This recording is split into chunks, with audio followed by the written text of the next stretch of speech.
Like yourself, other members of the cast were more dancers than singers. Andrew calls in a famous voice coach for a spot of tutoring. Singing seems far from his mind when he takes a good look at you for the first time. The voice is great, but darling, that frock, it's so skimpy.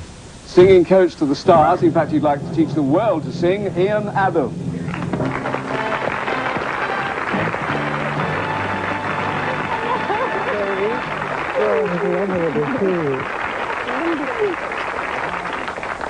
Ian, you managed to concentrate on Sarah's voice eventually, then? We sure did. It was amazing, that first edition. She sang with this bell-like voice, and I turned to my pianist, Kevin Amos, and he said, "It's wonderful." And I said, "She's going to be a star." I think we were right. Thank you, Ian Adam. Very fun.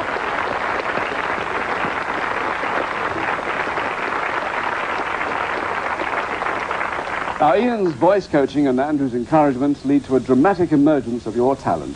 In 1985, you premiere Andrew's Requiem in New York and at Westminster Abbey, remarkably reaching number 3 in the pop charts in this duet, Pie Jesu.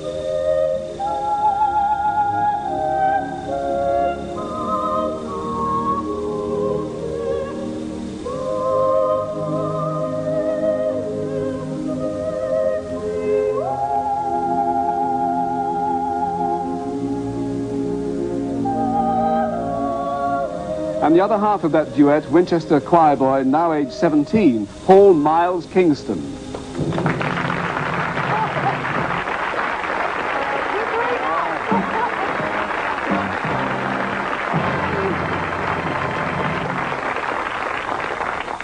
Voice broken yet, Paul? Right, so. Oh, my goodness. This is such a shock to me. I remember him as this little boy with this very high little voice. Different now, isn't it? Didn't Andrew have a special name for you? Oh, yes, that's right. He always used to call us the Everly Brothers, I remember. Well, thank you, Paul. Or is it Phil or Don? Just grab yourself a few. Thank you.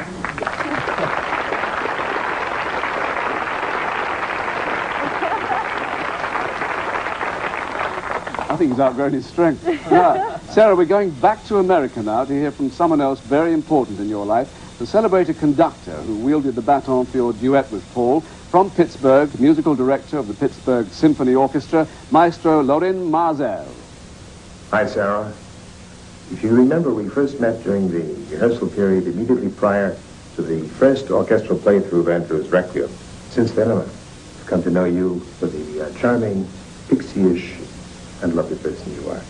Be happy, good luck, and see you at an auction sometime. I like paintings too. Thank you, Lorin Maazel in Pittsburgh.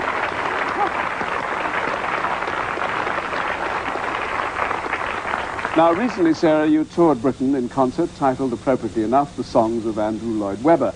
Your co-star has to be on stage tonight in Andrew's newest hit, Aspects of Love, but from the Prince of Wales Theatre, he says hello. Hello, Sarah, and hello, Andrew. Perhaps I, first of all, ought to point out to the audience that what they don't realise is we have our microphones in our hair, like that, hidden away. And in this particular concert, my microphone conked out. So after 2 songs, I had to rush off stage and was frantically trying to change the microphone in my hair, while Sarah, you went off to sing Don't Cry For Me, Argentina. And as you stood there, just about to open your mouth to sing the song, they switched channels. So unfortunately, my voice came out of your mouth saying, "There's no way I can sing through her bloody microphone." But nevertheless, the show went fine, and you were as sweet to me as you always are. Have a lovely evening, and I'll see you soon. Take care. Thank you, Michael Ball. Now, remarkably, just 5 years after auditioning for the chorus of Cats, you're nominated as the Best New Classical Artist at the prestigious Grammy Awards. And this year's seen you on the great opera stages of Berlin, Moscow, and New York. Do you remember, Sarah? It all started at my aunt's dancing school. As indeed it did for him. Today, a soloist with the Royal Ballet, Guy Niblett.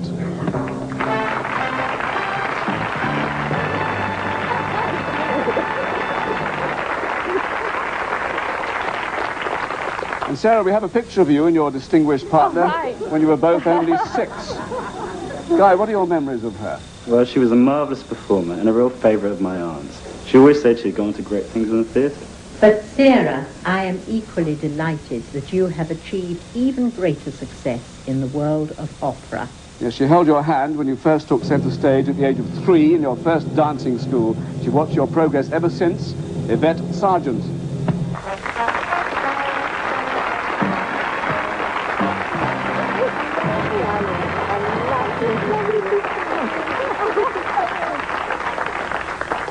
So Yvette's a star pupil. Yes, and I do feel much greater success and stardom still to come, Sarah. Sarah Brightman, this is your life.